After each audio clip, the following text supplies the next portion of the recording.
नहीं मोहन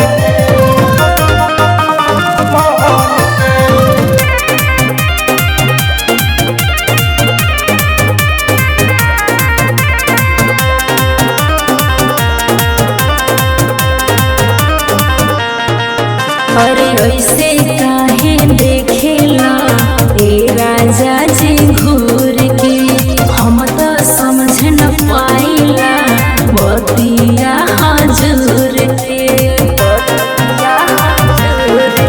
अरे ऐसे काहे देखेला ए राजा जी घूर के, हम तो समझ न पाइला बतिया हजूर के।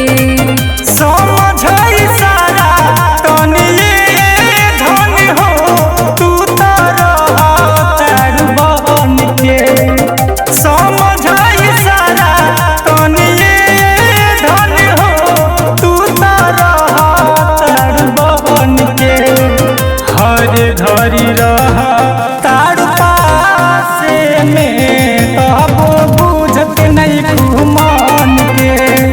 हरे घरी रह तारू पासे में तबो बुझत नहीं मन के।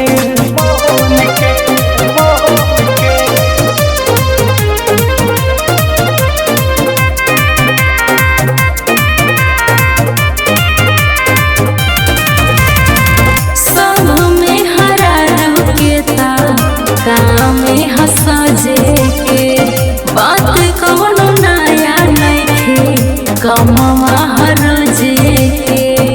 अच्छा ऐसा बात बता बतिया बनावीनी बारू तू तमारी, प्यार के कबो अपना करेलू न जाहिर।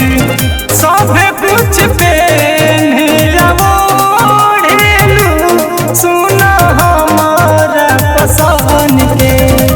सब कुछ पे सुना हमारा पसंद के। हरे घरी रह तारू पासे में तबो बुझत नहीं तू मन के। हरे घरी रह तारू पासे में तबो बुझत नहीं तू मन के।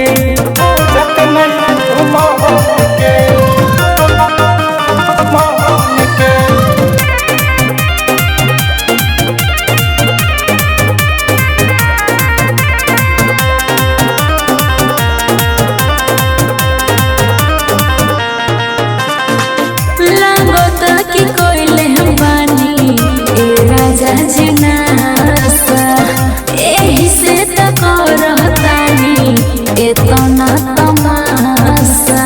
हरे हरी अरे तोहरो में जना सासा नासा नहीं के कैले धानी तुम ही ना सबारू।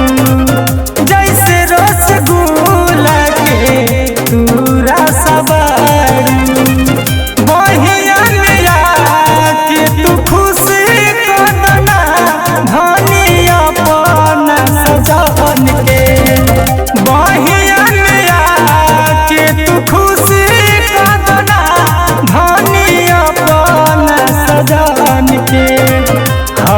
घरी रह तारू पासे में तबो बुझत नहीं मन के। हरे घरी रह